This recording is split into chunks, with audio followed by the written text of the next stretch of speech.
Salamu zetu ziwafikie wapendwa mnaotufuata katika kundi hili la Jesus is Coming Soon. Bwana Yesu wawe pamoja na sote kwa ujumla.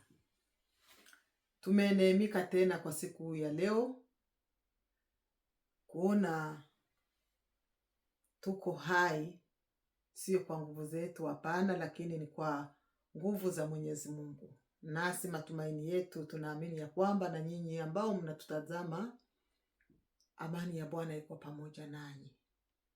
Yawezekana uko katika magumu au unapitia shida kali au magonjwa, lakini hayata dumu hayo, yana muda, yatapita. Wewe ambaye umejikuta uko mzima, mshukuru Mungu. Na wewe vile vile ambaye umejikuta uko mgonjwa au katika situasio ngumu, Bwana Yesu akupatie moyo wa shukrani pia wa kumshukuru kwa sababu ya pumzi ambayo Bwana Yesu angali anatuwazima. Kuko wale ambao hawapumui kama vile sisi tunavyopumua.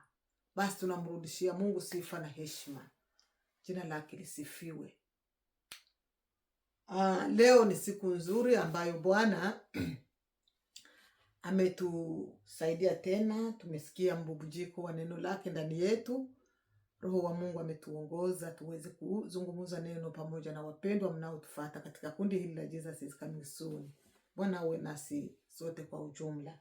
Neno ambalo tutakwenda kulizungumza kwa siku ya leo ni neno ambalo linatuonyesha namna waweza kuwa umefinyiliwa na kushushwa chini, lakini wale walioshushwa chini, wale waliofinyiliwa, wale ambao wamesauliwa, wale ambao wameshushwa chini, Bwana na uwezo wa kutufanya kuwa mabingwa, kutoka chini mpaka kuwa bingwa, kutoka kufinyiliwa chini na kuinuliwa na Mungu na kuwa mshindi na kuwa kwa viwango vya juu.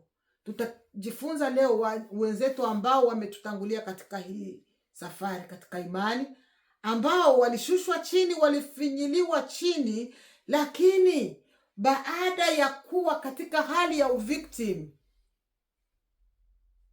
mwisho wake walionekana kuwa washindi. Mwisho wake walionekana kutoka kuwa chini, kufinyiliwa chini, hadi kuwa katika hali ya juu. Bwana Yesu atusaidie na Bwana atuongoze ili kwamba tuweze kuamini ya kwamba Mungu ana uwezo wa kututoa katika hali ya kuonewa, kututoa katika hali ya kufinyiliwa na kushushwa chini mpaka kuwa washindi. Bwana Yesu asifiwe na Bwana atusaidie tutoke kuwa wa victim, tufikie kwa viwango vya kuwa mabingwa, tufikie kwa viwango vya kuwa machampion. Kutoka kuwa victim unainuliwa na Bwana, unakuwa champion au champion. Amen. Usibaki katika hali ya victim. Usibaki katika hali ya kufinyiliwa chini, mpendwa. Amen. Bwana yuko anaona mangapi ambayo umepigana nayo, lakini mwisho wa siku atakupatia kuwa champion. Bwana Yesu asifiwe. Tutakwenda kusoma neno mara moja ambalo linapatikana katika kitabu cha tutaangalia neno la Mungu katika kitabu cha Estere, kitabu cha Esther. Tutasoma kitabu cha Esther sura yake 4 mstari wa 9 hadi 16. Tutasoma kwa urefu kidogo, samahani. Kitabu cha Esther sura yake 4 na mstari wake wa 9 hadi 16. Tunasoma katika jina la Yesu Kristo ili tuweze kujifunza neno hili litusaidie sisi sote kwa ujumla. Amen. Esther 4:9 mpaka 16 inasema ikituambia, Basi Hataki akaja akamwambia Esta maneno ya Mordekai. Ndipo Esta akasema na Hataki, akamtuma tena kwa Mordekai kusema, watumwa wote wa mfalme wanajua sasa, hata na watu wa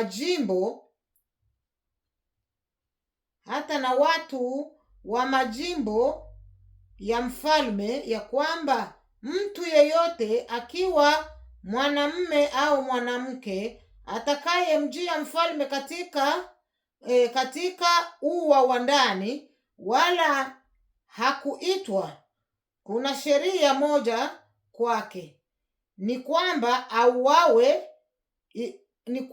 auawe, isipokuwa yeye ambaye mfalme atamnyoshea fimbo ya dhahabu ili aishi.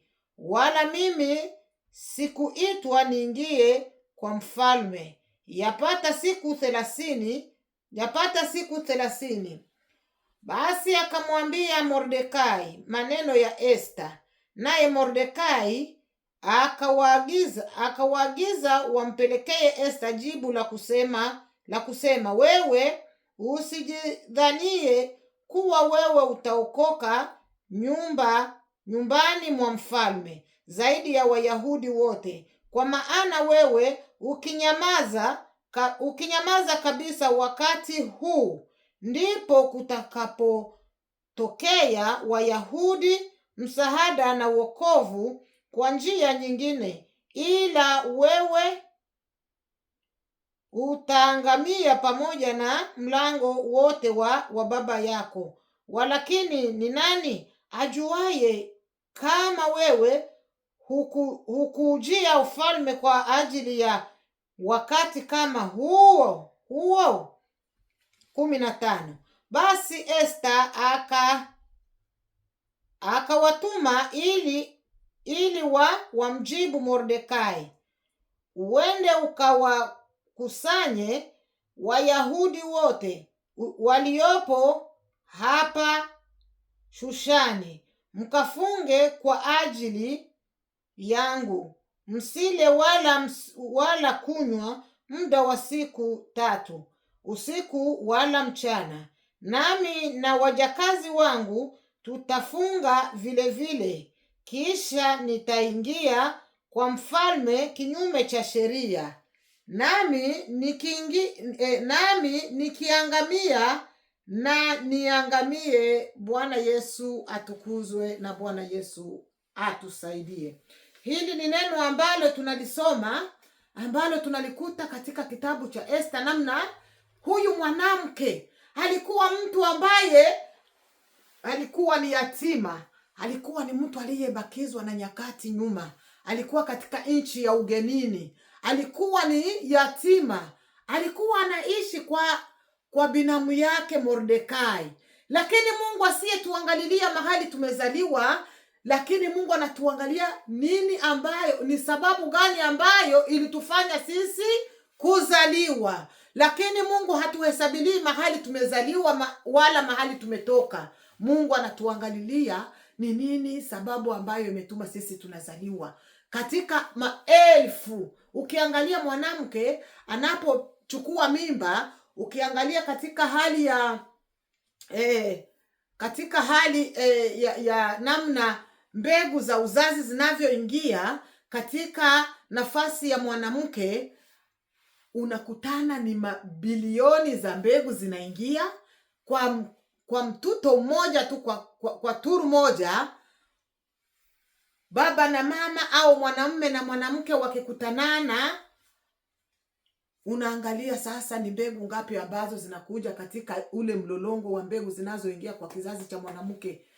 Katika hizo mbegu zote bilioni, Mungu anatoa wewe ukaja ukazaliwa katika zile mbegu bilioni ambazo ziliingia kwa tumbo la mama yako au kwa kizazi cha mama yako. Zile zote zingine zikaharibika, lakini yako wewe ndiyo ikaimarika. waliosoma biology wataelewa ninazungumuza nini kuhusu uzazi. Ukiangalia namna mwanaume akikutanana na mwanamke, ni tu vitu ambato tunaangukia kwa ile sehemu twingi sana, lakini kuna jiforme tu kamoja ndo kanatoka imo mtoto. Sasa uangalie katika hiyo mabilioni yote ya zile mbegu za uzazi ambazo Bwana ameziharibu akakutoa imo wewe mwenyewe au nyinyi mapasa. Hapo sasa inatuonyesha ya kwamba Mungu haangalie eti umezaliwa wapi, wala nimezaliwa wapi, wala nimetoka kwa ukoo gani, wala nimetoka wapi. Mungu anaangalia ni sababu gani ambayo alinichagua, akakuchagua katika zile mbegu bilioni, wewe na mimi tukazaliwa. Zile zingine walikuwa ni watoto, lakini wote wakaharibika. Zile zingine mbegu zikaharibika, zikaondolewa, ukatoka emo wewe mwenyewe. Ndio maana neno la Mungu linasema, nalikutambua na nalikuchagua kabla sijakuumba katika tumbo la mama yako. Amen.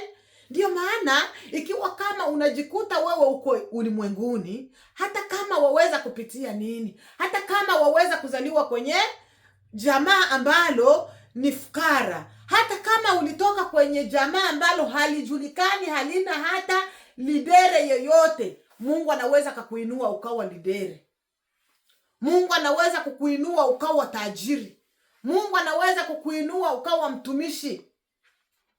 Maana Bwana haangalii mahali tumezaliwa, lakini anahesabu nini ambayo imo ndani yetu, ambayo imesababisha sisi kuwepo ulimwenguni.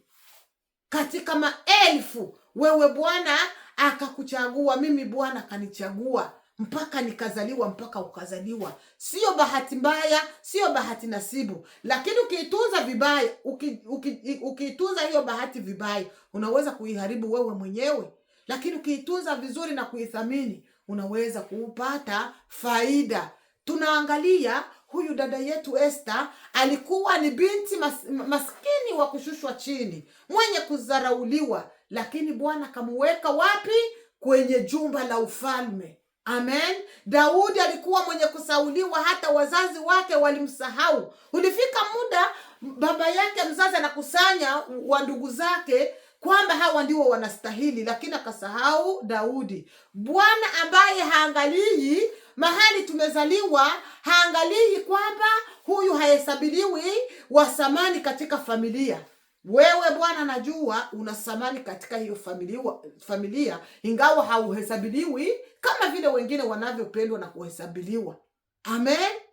Bwana haangalii mahali tumezaliwa, anahesabu nini ambayo imesababisha sisi tukazaliwa tukawa hai. Bwana sifiwe sana. Mpaka Daudi akatolewa porini kwa muongozo tu wa Mungu. Wale wenzake wote wakabakizwa, akaletwa Daudi aliyekuwa porini. Bwana akampaka mafuta, akawa mfalme. Kutoka kufinyiliwa na kuwa champion. Kutoka chini, kushushwa chini na kuwa juu na kuinuliwa na Mwenyezi Mungu. Amen. Amen, amen. Alafu huyu dada yetu Esther anatuonyesha namna na yeye alijijua ya kwamba kweli hapa mimi ni mgeni, ingawa nilitoka chini, nilishainuliwa kutoka wapi? Chini, na kuwa champion. Ninakuwa katika hali ya nafasi ya palasi, nafasi ya jumba la kifalme. Lakini Mordekai akasema, je, wajuaje kwamba Mungu amekuinua wewe uwe kwa nafasi hii katika nyumba ya ufalme? Kwamba muda huu Bwana alijua tutapata haya maangamivu ambayo yameshaandaliwa na Haman, ili wewe uwe msaada. Usijione wewe ni mwanamke, wewe ni binti, wewe ni maskini, wewe wala wewe ni yatima. Hapana. Kila mtu Mungu alimuumba akiwa na lengo. Isipokuwa watu ndio wanajiondoa katika malengo ya Mungu na katika agano la Mungu. Amen. Bwana tusaidie sana tusitoke katika ahadi za Mungu. Halafu huyu mama alionekana kweli yuko pale kwenye lile jumba la kifalme. Mungu akamtumia. Sasa kwa kumtumia, hivi hivi tu. Alisema neno ambalo limenibariki sana hapa. Alisema kama ni kuangamia na niangamie mimi. Akasema ninajua ya kwamba hairuhusiwa hata kama mimi ni mke wa mfalme kwenda kumuona mume wangu, lakini kwa sababu yuko mume aliye juu ya huyu mume, ambaye ni Mungu anayetuvika mafuta na mavazi ya utakatifu na utakaso, mahali hatukuruhusiwa tunaingia, Bwana napo tupaka mafuta yake anatukubalia kuingia nafasi hatungestahili kuingia. Amen. Huyu mama akasema ninajua nikiingia kule nitakufa, nitauawa, maana ni sheria. Lakini hata kama kuna sheria za wanadamu, Mungu ambaye hazuiliwi na sheria za wafalme ana uwezo wa kuzivunja zile sheria, na nikapata kibali. Na kweli alikwenda kwa magoti, akafunga, kaomba, akasema mnisaidie na sisi na nyinyi huko tusaidiane, tuwashe moto, ili kwamba nitakapokwenda nisionekane mimi, bali Mungu aliye ndani yangu ndiye aweze kujitokeza, aonekane kwa huyu mume. Amen. Na ndipo wakati alimaliza mafungo, mwanadamu huwa ana mashaka, lakini pamoja na hiyo Bwana hutuchukulia katika madhaifu yetu na anatutendea mambo makubwa. Neno la Mungu linasema eti akaenda kinyume cha sheria, na Bwana kawa pamoja na Esther. Na ndipo alipoenda kinyume cha sheria, mfalme akamnyoshea fimbo. Amen. Ni kwa sababu gani? Alimualika Mungu, alimwambia Mungu, akasema mimi ninajitoa kwa ajili ya wandugu zangu, ninajitoa kwa ajili ya taifa letu. Bwana nataka ujitolee, sio kwenda unasema mimi kama mimi na ubinafsi. Mungu anataka tujitolee kwa ajili ya kazi zake. Mungu anataka tujitolee, wapendwa, kwa ajili ya watu wengine. Mungu anataka tujitolee kwa ajili ya kuliombea kanisa. Mungu anataka tujitolee, wewe na mimi, kwa ajili ya kuombea familia zetu. Mungu anatutaka sisi wamama tusimame na jamaa zetu. Mungu anatutaka sisi wamama, ametupatia nguvu ya kuweza kulilinda taifa la Mungu. Huyu ni Esther binti, mama kama mimi, mama kama wewe unayenitazama. Lakini Mungu alimupatia kibali, akapata kibali machoni pa mfalme, ingawa haikukuwa inaruhusiwa, lakini akaruhusiwa aingie kinyume cha sheria ya ukubwani huko. Akaingia, akalitetea taifa lake. Wamama tuko wapi? Watu wa Mungu tuko wapi? Tuingie kwenye nyumba ya Mungu ili kwamba tuweze kutatua matatizo ambayo yanatukabili sisi na wana wa Mungu, sisi wana wa Mungu. Amen. Huyu ni mwanamke alijitolea, akasema kama ni kufa na nife. Hakuangalia kwamba yeye alishakuwa katika hali ya kuheshimiwa. Zile heshima zote yatubidi tuziweke chini. Kuna wakati mwingine tuziweke chini zile heshima, wala kule kujimimi tunaweka chini, ili kwamba tusimame na watu wa Mungu, ili kwamba tusimame na kanisa la Mungu. Hautaenda na cheo, hautaenda na ubabe eti mimi ni mtu fulani, ni mtu kiongozi. Pamoja na uongozi wako inakubidi kushuka chini na kuweka pembeni ili nyenyekelee Mungu. Siku 3 huyu mama alikwenda mbele za Mungu pamoja na taifa lake, lakini yeye Esther ndiye alilibeba lile taifa. Haikumhangaisha eti mimi mwanamke nitatokeaje,